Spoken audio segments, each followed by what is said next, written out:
Hey folks, thanks for listening to this episode of the Baptist Review podcast. Before we get into this episode, I want to draw attention to a question that I ask about 2/3 of the way through the interview with Bart. The question has to do with the executive committee and the ARITF and abuse response.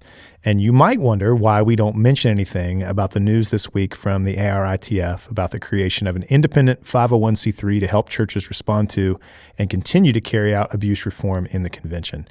It's because this interview was recorded in early January, prior to the executive committee meeting in Nashville this past week.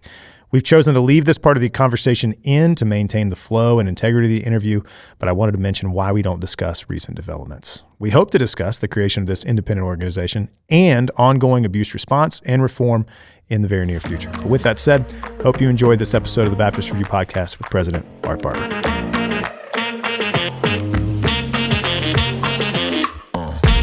Welcome to the Baptist Review podcast. I'm your host, David Sons, and this is our third interview with SBC President Bart Barber, and I'm joined today by Rob Collingsworth and Jared Cornutt, both who have been in previous episodes. And Bart, thanks for coming back and spending a little bit of time with us.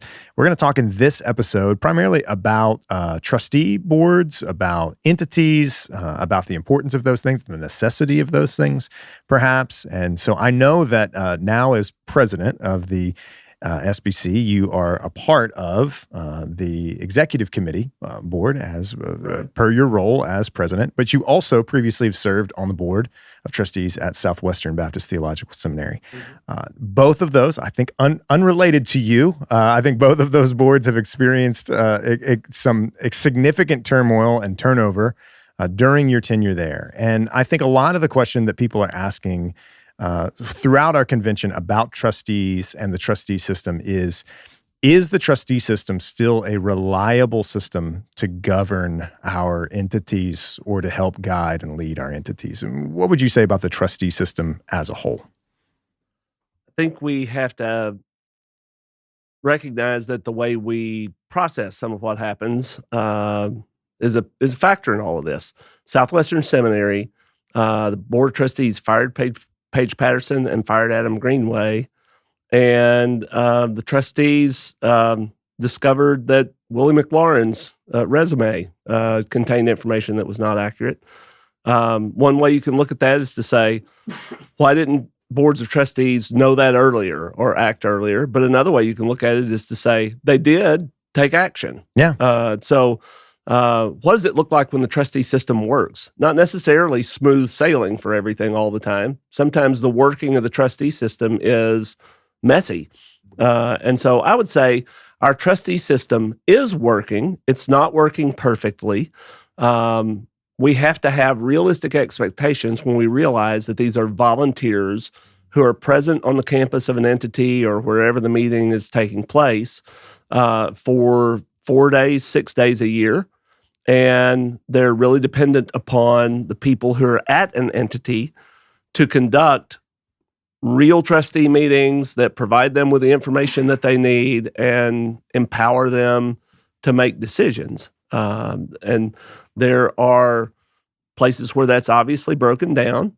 I feel like we are strengthening our trustee apparatus right now just because of all of the things that have happened in the convention over the last 10 years. I think trustees are paying more attention than they have been in the past, but it's never going to be utopia. You're never going to achieve that with trustees. I do think that we can do better, and I think we have improved.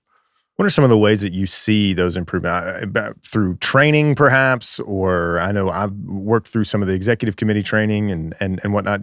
What are some of the ways that you see the trustee system improving, or at least recognizing that it needs to improve? Training is important. I think that's an area where we could actually improve more. But I think training is happening, and it is important. Probably the most important thing is the attitude that trustees carry on the way in and the attitude that we encourage them to have on the way in.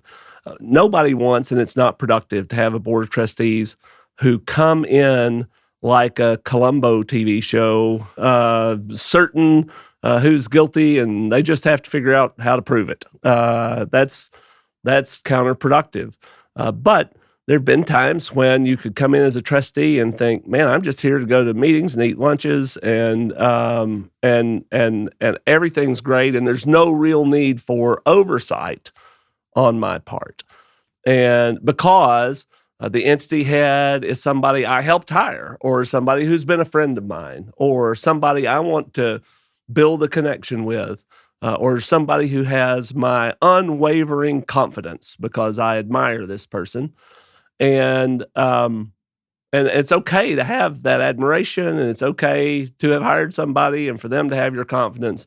But when you're a trustee, you have a responsibility to trust but verify, to quote the great Ronald Reagan. And so I think because there's been an increased level of skepticism, hard-earned, over the course of a decade or so in Southern Baptist life, most trustees come in not looking to be the giant slayer, but most trustees do come in thinking, my life could really be hard if there's a mess here, and so I need to be looking to make sure that I get out ahead of something that might cause trouble here later on. And so I think trustees are asking more questions, and I think they're doing a better job. Better training would help. Yeah.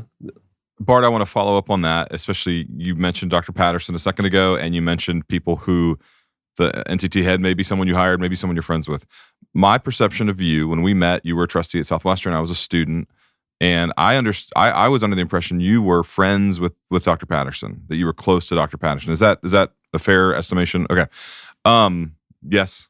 So I would say, I don't know what he thought, but yes, when I started at Southwestern, I started there thinking I'm excited to help this seminary implement the vision that Paige Patterson has for it. Okay, so this is a tough question that I'm going to ask you.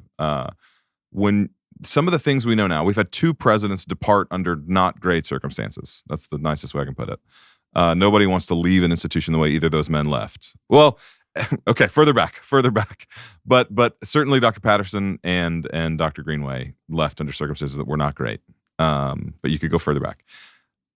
I'm curious, you were, by your own admission, the last person on that executive committee of trustees to kind of come around to the decision regarding the termination of Dr. Patterson. And that's what you said to the convention in Dallas in 2018. To what degree, there are some things we now know about a trajectory of what was happening at Southwestern, that maybe some of it we came to a better, fuller knowledge of it during the Greenway administration. But some of that stuff didn't begin. The collapse was not purely on Dr. Greenway. There were some things that had happened. There was a trajectory both regarding finances and an enrollment that I don't remember getting the picture of things are dire, things are going down the drain. As a trustee, as the person to whom it's entrusted to guard the entity, to oversee the president, are there any regrets you have about your time there of things that, looking back and having knowledge you now have, or having knowledge you had then, do you wish you'd done anything differently? Would you like to just do an entire podcast episode on that question? I was about to say, Rob, yes. We could do a whole. I'll tell you. Here's probably my number one regret. Although it served a purpose, you can become siloed as a trustee, and I did. I was the chair for 9 of the 10 years that I served there. I was the chair of the Academic Administration Committee. The number one thing that we did was degree plan changes, but also interviewing faculty as they're on the way in. Mm-hmm. And I was very diligent about that. I know a faculty member you voted against, so he remembers that interview very well. There you go. Probably so. If you were coming to be appointed for a faculty position at Southwestern, I read your dissertation. If you wrote an article in a journal somewhere, I found it and I read it. If you had a blog, I was looking to see what was written there. I was very thorough in the research that I did there. And I was the chair of that committee, and that was my job. Yeah. And that took a lot of time. And I did not dig into the financial statement because that was not my committee. And I was chairing a committee that had big responsibilities that I was paying attention to. And I mean, I would look back now and say to myself, it might have been okay for me to back off a little bit on some of the faculty work that I was doing to make time to just acquaint myself a little more with what other committees were doing, what they were responsible for. Bart, you said a minute ago that the trustee system largely is built on trust, and it's built on accountability, and it's built on diligence. I think what you just talked about there is this diligence, this piece of like we're counting on trustees to be able to do these things. But the accountability, I think what we've seen, at least recently, is why does it feel like sometimes that entities actually aren't very accountable to trustees? Well, I think entities are as accountable to trustees as trustees make them. Any head of any entity is one trustee meeting away from having a different job. That's true. So I think a lot of people are happy with what our entities are doing. I think that's one thing that we can understand, that after all, people continue to give to support them. Churches continue to have people in from those entities to speak. Sometimes people who say, well, the entities aren't accountable. Not always, but sometimes what that means is, hey, I hold a minority viewpoint in the Southern Baptist Convention that is very important to me, that I think that entity leaders should really change things because I'm unhappy with what's happening at an entity. And, we have to learn what it is to have a minority viewpoint. You can hold it. You can be passionate about it. You can keep trying to persuade other people that what you're saying is true. But I have to walk away from the annual meeting, even when I'm president. I have to walk away from the annual meeting sometimes and say, everybody else saw it differently than I did. And we took the vote, and I'll just hang around until someday I get to say, I told you so. Often it's the other way around. It's the other way around. Sometimes I come around later on and have to say, well, they were right and I was wrong. I'm glad they won. But I think that's a great point, though, about because we do hear that necessarily. It's like, well, the entities aren't accountable to trustees. Trustee system is broken, and I do think some of that may just be that we don't know what to do with a minority opinion. Is that sometimes we think that entities aren't accountable because they're not doing exactly what I think they should be doing, and I think that's a really great insight into that. The worst thing that happens in a trustee board is not. Usually there's not overt intimidation. Usually there's not, there have been some cases documented of intimidation or rigging the system or whatever. And I want to acknowledge that sometimes that happens, but usually what happens is just what we have in our churches, in our business meetings, even, that people think that if they dare ask a question, or dare, heaven forbid, vote no on anything, that makes them someone who is contrary to the Spirit of God, and that they're the antagonist and the enemy, and very few people want to be cast in that way. And so the last thing I said when I left the board at Southwestern Seminary, my last meeting, they gave me an opportunity to say a word or two. And I just said to everybody, speak your conscience, vote your conscience. Don't be intimidated from doing that. If you can, yield to the view of the minority, or at least yield to the view of the majority. Right. And work together to promote the seminary. So, Bart, is it the job of the trustees to be supporters or cheerleaders of the entity, or people who ask the hard and the difficult questions of the person in the institution that they are tasked to oversee? And, why are people who do ask those hard and difficult questions, why are they sometimes seen as troublemakers rather than people who are simply doing the tasks that the convention has given them to do? I'm going to take issue with the way you asked that question at the beginning. I think asking hard questions can be the way that you are supportive of and promoting of the entity. And I'll tell you this, I felt like my first job as a trustee at Southwestern Seminary was to love Southwestern Seminary more than anybody else could possibly love Southwestern Seminary. That was my ambition. That was an easy one for you. I do. I'm the president of the convention, so I love all the seminaries. Rob, I'm gonna ask you again in June. until June. equally. Yeah, Circle right. back around in July. It's okay to have a special place in your heart. I will say that I'm in a long-term monogamous relationship with Southwestern Baptist There you go. Theological Seminary. I think everybody knows that that's true. But people do get labeled as troublemakers sometimes because they ask a tough question. And I would just say this: if you're going to be vocal about asking a tough question, also be vocal about praising. There's something to praise. Amen. That's right. And it's the same thing in your church. I mean, everybody knows the guy in the church who's got some criticism, some negative thing to say at every decision that's made, and you really lose credibility when you do that. But if you're somebody who's as effusive in affirmation as you are in asking questions, I think most of us recognize that person as somebody to listen to. It's probably best not to go into your first trustee meeting if you don't have to, and to talk about how the sky's falling in and you people are all wrong. That's probably not the best way to start your tenure. Build a little bit in terms of camaraderie relationship and demonstrate your love for that entity, and then you're in a position to ask questions.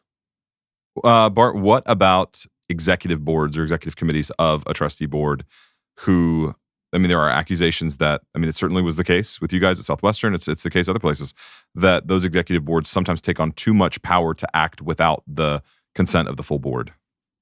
I was a consistent advocate for being very slow to exercise the rights of an executive committee Sure. to act in place of the full board. And I'm concerned about that. There's an entire board impaneled for a reason. Those are emergency powers. They should only be used in emergencies. And trustee members should understand that they, apart from extenuating circumstances, they have the right to discuss and vote on every decision that's made by the board. The people criticize the fact that the final decision about Dr. Patterson was made by the executive committee, and I voted in favor of that. In fact, I was the one who insisted that we publish that the vote was unanimous because I wanted everybody to know that I'd voted in favor of it. Yeah. And the reason why that time I was able to vote in favor of the executive committee doing something is because I knew that the action that we took, but for 2 votes, we would have taken in a full board meeting.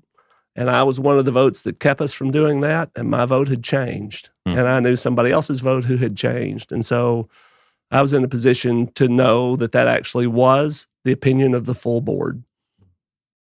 Bart, shifting gears a little bit, we know that very soon that the president's search team for the SBC Executive Committee is going to be announcing a candidate soon for the EC.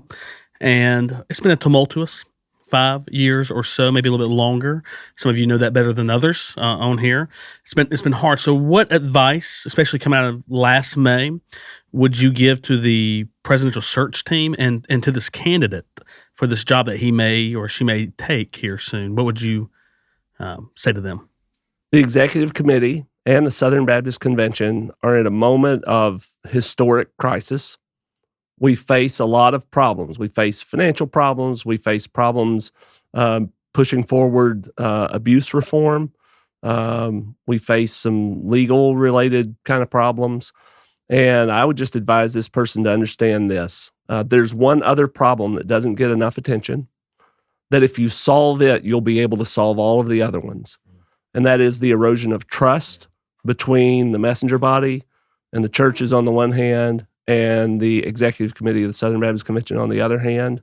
And if that person will work hard to restore that trust, solving everything else will become so much easier. I'm going to follow up on the trust question because we have a few questions written down here, and there's 2 that come later that they go directly to that. So this is a 2-parter. You and I have individually had the conversation about both of these things. So I think I know some of your opinion, but I want to ask for anyone listening.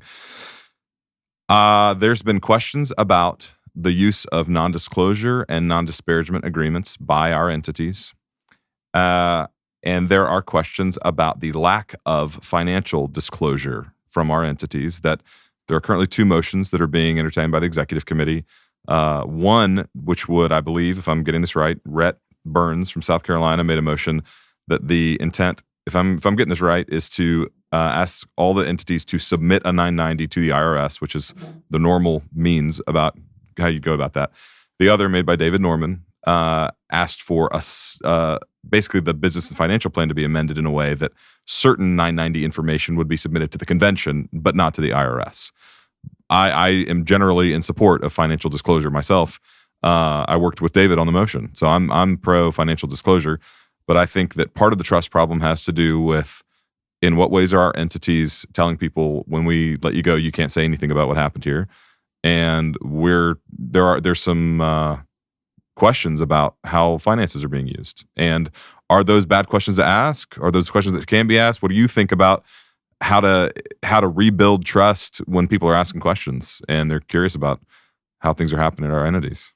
The messengers in the churches absolutely have the right to ask questions about financial practices at our entities. The moment we take the position that that's not the business of the churches, we've radically departed from our whole idea about how all this works. The money comes from the churches. And so if we want it to continue to come, we've got to be willing to answer those questions. Sometimes some of the answers to some of those questions winds up being, we have good faith reasons why we shouldn't disclose blank, but let's see how much information we can disclose around that to get maybe to meet your concerns. And I think the very worst answer, and I'll tell you, I've said this to some of our entity heads, and as we've discussed these 990 motions, the very worst answer that any entity can ever give, or that the convention itself can ever give to member churches or to individual Southern Baptists when they ask a question, is, how dare you? If we give that an attitude, or if we give anything like that substantively, we'd never use those words. But man, that kills trust. It kills the charitable instinct of people to give.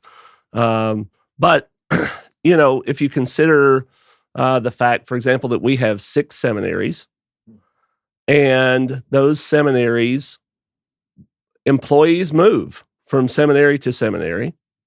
They recruit talent from one another. There may be good reasons why seminaries would say, we'd rather not publish all of our salary information just so we can tell people, you need to come up with $1 more than this, and you're able to better what we're paying a faculty member around whom we're trying to build a faculty or and a program. Here, yeah, a that's program. A valid concern. And so there are some things that we should think about there with regard to non-disclosure agreements. Man, I have powerful negative feelings about NDAs. People that I have helped find the door on the way out of the staff at First Baptist Farmersville can say anything they want to say about me. We've never used anything like that at our church. But I do also understand that with missionaries being in the circumstances that we have them in sometimes, or even, if we're going to start having more people in our convention who have responsibilities with regard to sexual abuse, who are interfacing with survivors, they're going to touch upon confidential information that, in order to protect survivors and their account, that even so that they can just have the comfort survivors can to be able to communicate with some of these people, we're going to need to put some things in place to make sure that they are prevented from divulging things that they may hear along the way. Sure. And so the problem is NDAs have been used in the past to harm survivors, and NDAs have been used in the past to squelch dissent that is rightful dissent. Yep. And so I think for a lot of these things, the answer is maybe to do something that not just in Baptist life, but in life today. Everybody thinks this is evil and wicked when it's one of the best things ever. Maybe we should negotiate and compromise and find something in between that Amen. that meets everyone's concerns and helps to build that trust. We're going to come back with part 2 of this interview with Bart Barber after this break. Hey, I want to pause for just a minute to point people to Reconstructing Faith. This is a great podcast from Trevin Wax and the North American Mission Board. This podcast has gotten really great reviews from pastors and church leaders who want to look deeper at some of the major issues facing the church together. It's documentary style. Trevin is taking different issues and bringing in some wisdom and perspective from church history and from the church around the world. It's one of my favorite podcasts, and I hope that you'll check out Reconstructing Faith from the North American Mission Board with Trevin Wax.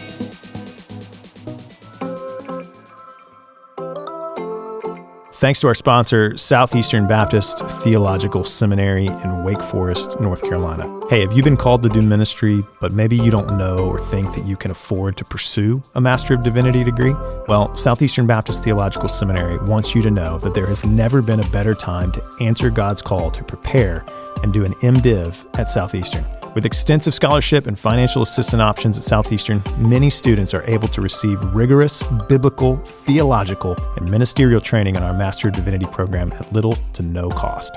Visit sebts.edu/MDiv to find out more about how you can get your Master of Divinity fully funded today. Bart, one of the questions that I want to ask just around the executive committee, one of the things that I've kind of begun to hear rumblings about as the executive committee has gone through a significantly tumultuous time in the last several years is, do we need an executive committee? Like, can't we just kind of figure this thing out amongst the states and amongst the other? Like, do we still need to have an executive committee, or is this more trouble than it's worth? And how would you respond to somebody who would say, hey, do we even really still need an executive committee? I want to say I understand why people might think that. I think part of the reason is because there have been years in the past where the executive committee gave a 14-hour presentation in the middle of the annual meeting, complete with 136 slides and 2 sermons. That can make you sit there and think, why are we doing this? Why are we doing this? And do we really need this? But I'll tell you, if your perspective changes and you become the president of the Southern Baptist Convention, my job has been massively more difficult because of the fact that the executive committee is running on a shoestring staff right now and has not had permanent leadership in the top chair.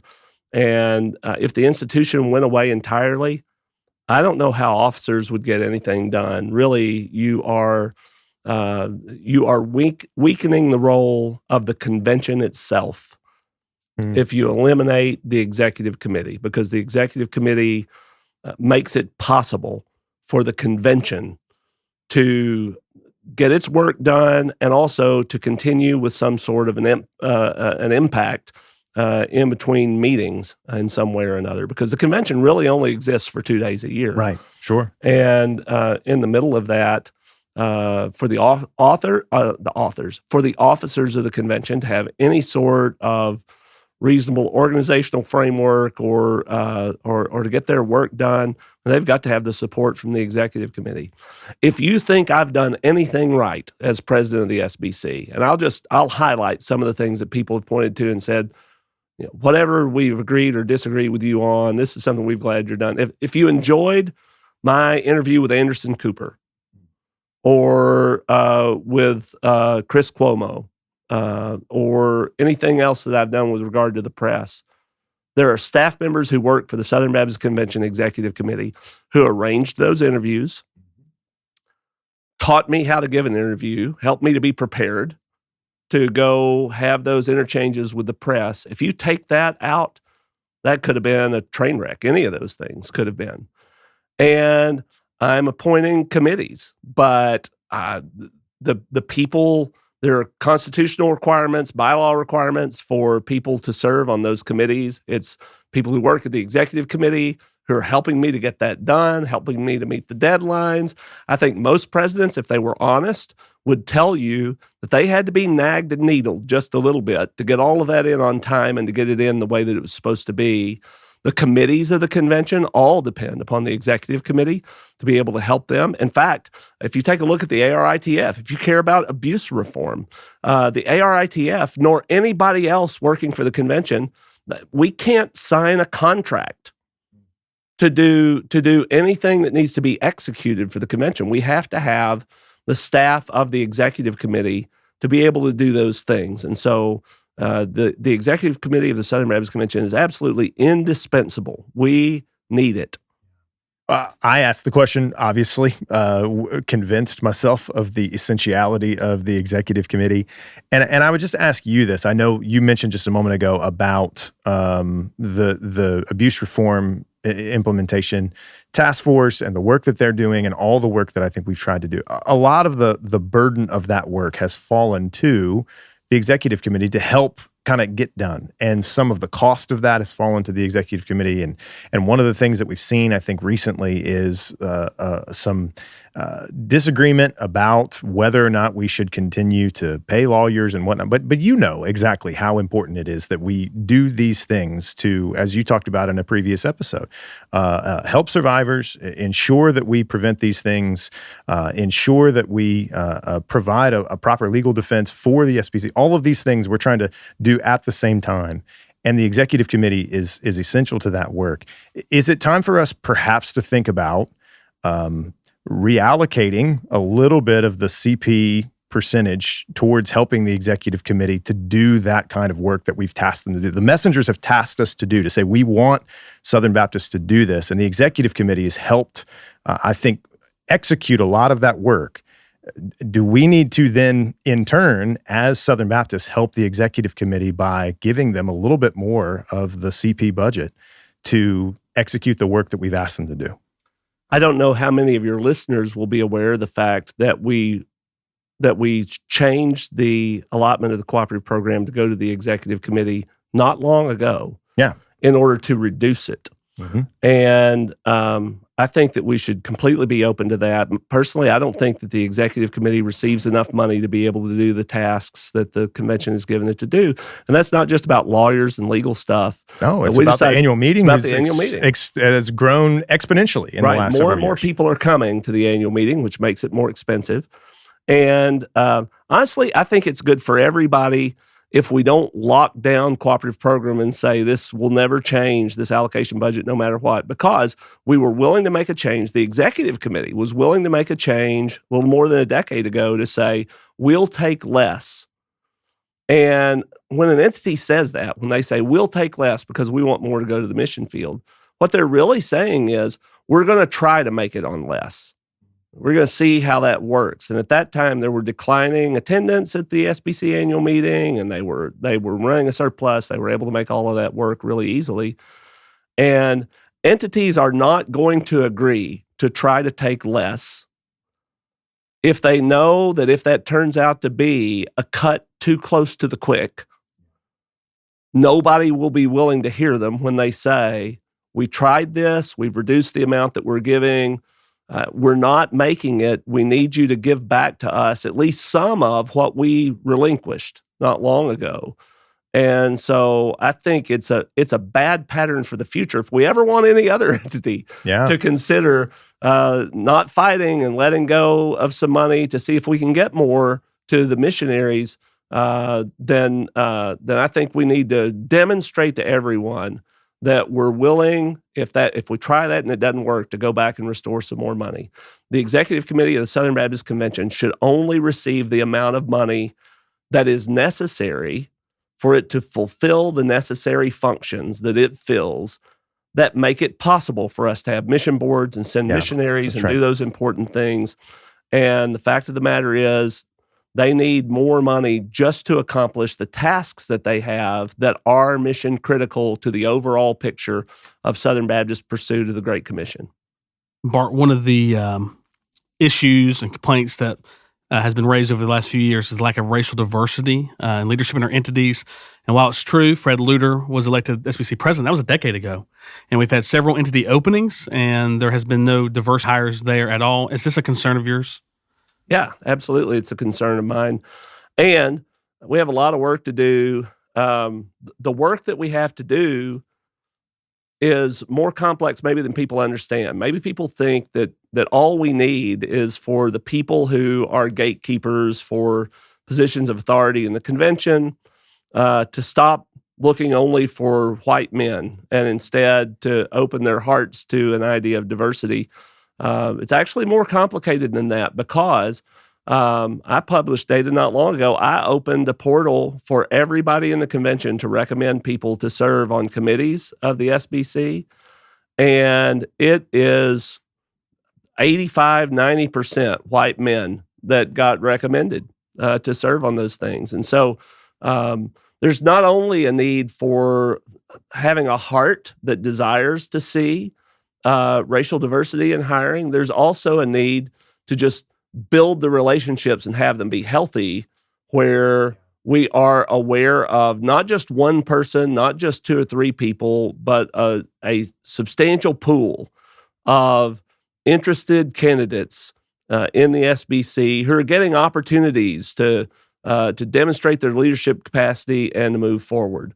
I think it's without pulling scabs off of wounds that are barely healed, I'll just say that there was a massive effort made by a lot of people who care about this very thing to make the CEO of the executive committee a black man. And that fell through, and we should carry 2 thoughts out of that experience.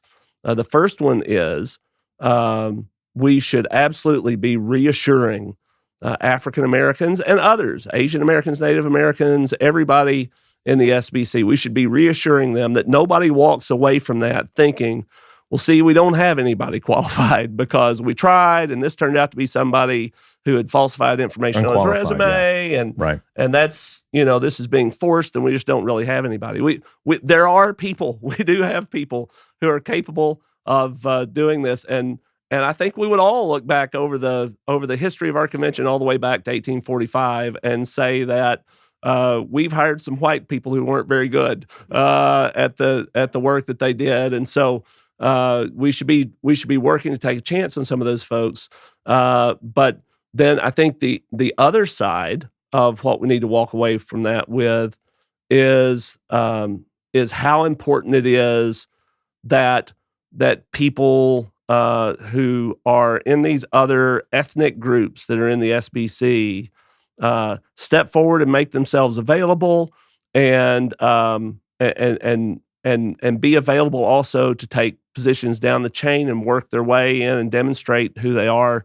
But I think it's terribly important. I think we will get there because, honestly, if you take a look at all the factions of the SBC, they're all working hard to have ethnic diversity within their own groups. And so I think we'll get there. I think we've had some blowouts on the highway trying to get there. Bart, I think this will probably be in this sense, and just kind of staying on the same topic of thinking about the future of our mission board, of our seminaries, of our entities. We're in a period where there's a lot of transition. I think about our seminaries, and I think about our boards and the way that the world is kind of changing around us and having to adapt to some of those changes, and seeing a loss of numbers in the SBC and all these things, all these kind of challenges and obstacles and things that are kind of we're going up against. What do you see, and maybe what do you hope for the future of our mission boards and our seminaries and the ERLC and the EC and really all of our Southern Baptist entities? That we continue pursuing the Great Commission and win the world to Christ? You want to ask a more specific question? I was going to say, we asked you to be concise. I mean, that's... Yeah, we did. That was I think that's a good answer. I think looking at, the future of it, hoping for it, that we would continue to do the things that we've always done. Look, a lot of people propose structural changes that have to do with all of these entities. There are people who want to make one seminary with multiple campuses. There are people who want to combine the mission boards. I'll reveal myself to be the old soul, the curmudgeonly person that you all know me to be. Okay. I can't think of a single time that our chair rearrangements that we do from time to time to try to show how much more efficient we can be have actually improved entities. The strongest entities that we have are the ones that we've just left alone. The International Mission Board, except for our changing a perfectly good name and taking it no longer the Foreign Mission Board, but instead the International Mission Board. Other than our doing that, we have left it with one clearly defined mission that we've never pulled the rug out from under that entity since 1845 through until today. And look how healthy they are. And look how well they're pursuing that mission. On the other hand, God bless Kevin Ezell. Look at the North American Mission Board. It's had 20 different names, from the Domestic and Indian Mission Board all the way through. Is that real? Yes. Yes. Wow. All the way through until the North American Mission Board of today. In 1995, we took like 10 different things and shoved them into what was in the Home Mission Board. They got the Radio and TV Commission. They got Brotherhood. They got tons of stuff that was just pushed into them. Bless their hearts. Every 20 years, we come in and say, if you've figured out how to do the job you have now, we're going to change it completely and give you a bunch of other stuff that you have to completely reorganize to do. I think the best thing that we could do would be just to get our hands off of all of that. And instead, let's let these entities have some stability about their mission and their reach, and let them move forward with that. I knew there was a longer answer in there somewhere. Rob, there always is. David asked about the future of our entities. I'm curious about the future of the convention in one particular area. We talked about this prior to recording, but I want to ask you on the record. I have opinions about the ways in which our general lack of churches educating their people about the convention has affected lots of things in our convention. Because, I told you I grew up in a big First Baptist church that I didn't get a lot of that, but I got it from my parents who grew up with RAs and GAs. And I just wonder to what, like I have some loyalty to the convention that's from my parents who were taught it in church. I don't know a lot of churches that are doing the kind of education that we did half a century ago. How is that going to continue to change and whittle away at and harm any kind of, some people have a loyalty to the CP because they grew up hearing the CP is the engine. It's the fuel for our missions. We do it together and we do it for the gospel. And they grew to love it because they were taught to love it. And it's nostalgic for them. It's home for them. And there's a lot of people who now, the CP is just one of our acronyms. And it's just this thing that has to do with money, and we can give to it or not give to it. We give around it. We can give Great Commission giving to get our messengers, but it's not something that we've cultivated, or it doesn't seem to be the widespread culture of cultivating love for how we do ministry. Is there a way to recover education for our churches and for the next generation to love what we do, so that we'll be here in another half century? This is the moment where I have to stop and ask myself if I've chosen violence today. So we asked the questions. Yeah. So I first of all, the answer to your question is yes. I believe there are ways to do it. I see some people who are on the vanguard of this. Who, first of all, the entities themselves. I think it's critically important that the entities themselves work to educate people about the mission of the Southern Baptist Convention and the various entities that it supports, and also about just the process of the Southern Baptist Convention and the way it all works. I think seminaries need to be teaching that for folks that are in seminary. I think that the mission boards need to be promoting that and encouraging people to learn about how all of that works. And I think that they are doing that to some degree. And then there are also just individuals who, a guy that most of you would know, Luke Holmes, who is in Oklahoma, who loves Southern Baptist history, and he's using social media to educate people about Lottie Moon and about Annie Armstrong and about important historical moments in the life of the convention, and Herschel Hobbs and Jared Cornutt, a mender of the Baptist Faith and Message. And he's working to help provide that kind of education. I will say that I think it's very important that Lifeway is the entity that has the capacity to reach into the local church and provide good, compelling materials, weave it into other materials that they're selling to try to help people to learn about. If you're going on a Sunday school lesson through the book of Acts and you're learning about Paul and his missionary enterprise and his organization of that, what a great time to mention. We're trying to do that too. Our churches are trying to have a missionary enterprise that is effective and draws on the strength of the churches to be able to, and that is accountable to the churches, just like Paul came back and reported to Antioch about the things that he had done. There are golden opportunities for us to be doing that. I hope that we'll all take advantage of that. And I'll say this, First Baptist Farmersville travels across a state line to take our children to children's camp, because we found a children's camp that when they teach missions, they teach about Southern Baptist missions. And that's important to us as a church. And so too often, I think our camp experiences and other things that we're promoting pass on the opportunities that we have to educate people about the convention. And then finally, if I wanted to really be the curmudgeon that I started to be a little bit earlier on, I could point out that in our sanctuary at First Baptist Farmersville, in the very back, there is a stained glass window that has a seal on it that is the seal of the Baptist Young People's Union, which was an organization that was started in the late 1800s for students.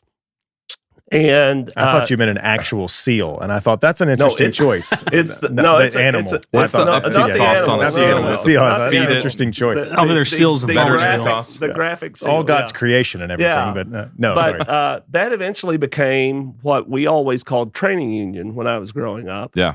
And we had an entire approach to discipleship and education in Southern Baptist Convention in which training union and missions auxiliaries were the places where we conducted this kind of education. Things change. I understand it's a visual world. It's a world where everybody's overbooked and overscheduled. There are a lot of things that are going on. I think it's fine that maybe some of these things became old wineskins that we looked at and said, it's hard to make this. People aren't coming to this anymore the way that they used to. But if we thought, let's just drop it and not try to replace it at all, we're making a terrible mistake. Well, as a royal ambassador, I will do my best to wrap up this podcast. Bart, thank you for your time. And really, this, I think, has been an insightful look at just really the convention as a whole and how essential all of our entities are to the work, the cooperative work that we're doing to do exactly what you said, to continue to emphasize the Great Commission and get the gospel to our neighbors and the nations. And so thank you for listening, Bart. Thank you for your time. We'll be back with episode 5. Thanks for listening to this episode of the Baptist Review Podcast. The Baptist Review is committed to helping facilitate better conversation towards a better convention. For more information about the Baptist Review, you can check out our website, thebaptistreview.com.